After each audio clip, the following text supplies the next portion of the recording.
folks, Jim and Leila here for episode 190 of Geeking Out. That's right, we're 10 weeks away from episode 200, in which we have no idea what we're doing None next. at all, none at all. I'm sure it'll be epic. I'm sure it'll be epic. We might have some explosions. Michael Bay might show up. Who knows? Do we have the budget for that? No. That's a Muppets joke. Okay.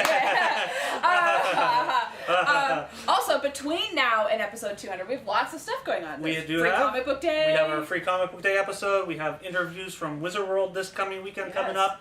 We got lots of stuff coming your way, so stick with us and you'll be alright. That's right. First up, I have How to Draw and Design Steampunk. And in this one, it's basically just a guide on how to design and draw steampunk, written and drawn by the master of steampunk, my good friend Rod Espinoza. And needless to say, this is well worth your time if you're a designer of steampunk or an artist looking to try and emulate the style. This is perfect. Or if you're designing your own costumes. Exactly. This is great reference material, and Rod's art is simply gorgeous, and I cannot wait until later this year when Courageous Princess 4 comes out, because I've seen a few pages, looks absolutely gorgeous, and anything Rod does, I will buy with bells on. That's just so great stuff. Okay, next up I've got Batman Arkham Unhinged. So this is a prequel to the Arkham City video game, which, you know, we've already had one of those. But in this one, we find out how Two-Face and Catwoman were captured and put in Arkham City. I love the art and the story. I mean, I love the game. I love the whole series. And it was interesting to see, you know, the behind the scenes of the Arkham City mythos. So it's great for fans of the game. I can't say that I would recommend it for anybody who's not familiar with the game and kind of the story and stuff that's going on. I mean, a general Batman reader maybe would still enjoy this, but if you're just sort of looking for something cool Batman, I'm not sure if this is the way to start.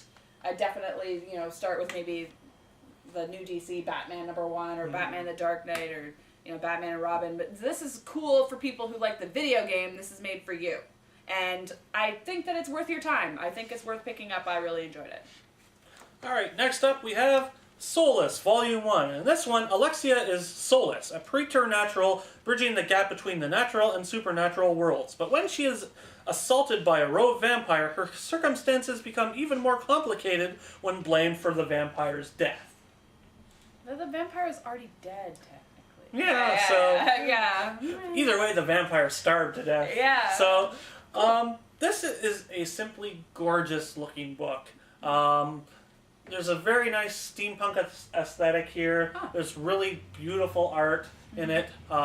It's an okay story. Yeah. It's got vampires, it's got werewolves, it's got supernatural thing. Yeah. It's got supernatural stuff. So yeah, anyone who likes Twilight or stuff like that, you'll probably really enjoy this. Wait, the vampires don't sparkle in this. No, thank God. Okay. No sparkling vampires here. Okay. But the art, like I said, simply gorgeous, simply wonderful. This is a really good buy for only $13.99 because you get... That's a lot of pages. A lot of pages, and pretty darn good story, too. It had me riveted to the page, so if you want to try something with some vampires and werewolves that's a little bit different and in manga style, check this one out. It's a lot of fun. Okay, next up I've got The Secret Service. So in this one, Gary's life is going nowhere. He lives in public housing with his mom and her abusive boyfriend, and he spends nights getting in trouble. Have they been recording my life again? I don't know, right? But then Gary's Uncle Jack lives a life of glamour and danger and mystery as a member of the British Secret Service. Again, have they been recording my life? Again, right? So when Jack tries to, he takes a break from investigating a series of kidnappings of several high-profile sci-fi celebrities. P.S. The first one's Mark Hamill, that's hilarious. To bail out his nephew of some terrible trouble. Let me guess. Mark Hamill says, "I'm not Luke Skywalker, god damn it!" No, but they ask him about the prequels and what he thought about them, and he's like, it was so long ago. Even, like, Empire was, like, 30 years ago or whatever. It's good. Anyways, so when he bails his nephew out of trouble, both of their lives are going to change forever. So I like it. Miller and Gibbons do a great job here bringing about a story about family and class struggles and high-stakes espionage to life. It's full of action, humor, and lots of pop culture references. So it's a great book for fans of, if you like James Bond kind of stuff, this is probably for you. You'll really like it. And, I mean, 2 great creators on the book. I can't imagine that this won't do well. But definitely for mature readers. Yeah, considering it's Miller, yeah. Definitely mature readers, but I really enjoyed it. So, give this one a shot. Like I said, if you like spy stuff, it's just an awesome read. Alright, next up is Volume 1 of Is This a Zombie?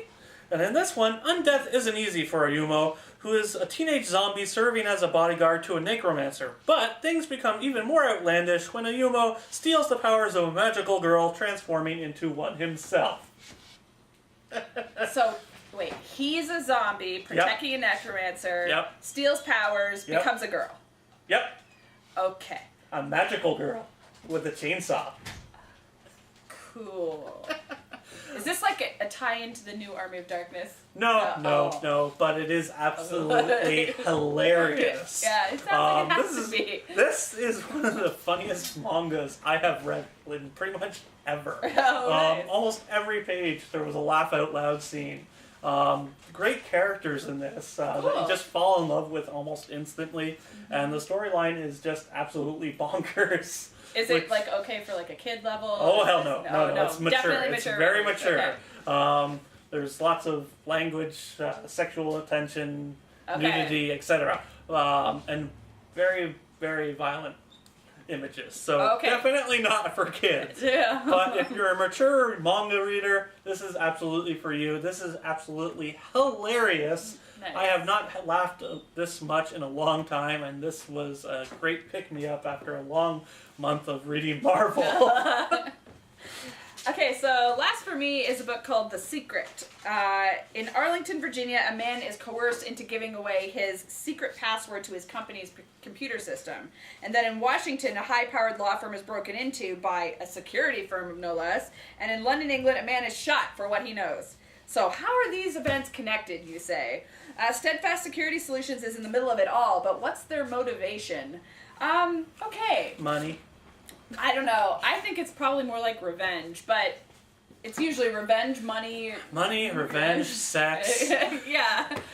Drugs. I'm going to bet on revenge. Rock and roll. But it's not clear here. Overall, I like the concept and the execution. The art is really solid, and it's really colored in an interesting way. They use tones that are different in each section of the story. So while there's multiple storylines going on, you can tie which one you're on just by the colors that they're using, which is kind of cool. I thought that was interesting thematically. So this is another good one for, fans of mystery and espionage, that spy kind of thing again. I think a little darker than the last book. But it is odd that I had 2 sort of espionage books this week from 2, different companies. But I enjoyed this. It's Espionage Week. Yeah, it's Espionage Week on the show. But I liked this, and it's definitely again for a mature reader. Lots of blood and gore and all that stuff. And, all the fun stuff. Ripping out people's teeth. That kind of thing. But I thought it was executed fairly well. I mean, if I had to choose between the 2 books that I read, I would choose the other one, The Secret Service. But I still thought that this was really good. Hickman writes this, so, if you're familiar with him, then you're going to dig this. So. Alright, and last and certainly not least for me is the first issue of Hell Yeah. And in this one, 20 years ago, the first ever superheroes came without warning, but now, 20 years later, Ben Day is a misfit with superpowers who must deal with his powers, relationships, and a weird girlfriend from another dimension where Ben has been murdered multiple times. Okay. So, yeah. This is a bit of an odd duck out, but it is a lot of fun. It's a bit darker than most superhero slash misfit superhero type books like Runaways and such, but it's not bad. The art's quite nice. Story-wise, it's pretty darn good. It's from some Harvey and Eisner Award winners, so you got There's that. And quite frankly, it's not a bad read. It's just, I'm kind of over the whole superhero thing, so... He's like, damn it, I can't escape. I can't escape. But if you're a superhero fan and want to try something a little different, this is probably for you. It is actually quite a bit of fun, and there's some really interesting character dynamics in this one. Is it kind of like similar to like Kick-Ass? Like I always just I kind of figured that it's kind of similar to that. Has the vibe. But in the fact that they actually do have superpowers. That's neat. But yeah, there's a whole bunch of people from the future and other dimensions who are like, "You're dead! Why are you alive?" etc. So it's an interesting read. I will give it that much. And if you want to check something out with a bit of superhero flair, check this one out. It is quite a bit of fun. Alright, so that does it for another exciting episode of Geeking Out. This has been episode 190. We will see you next week for episode 191. See you later.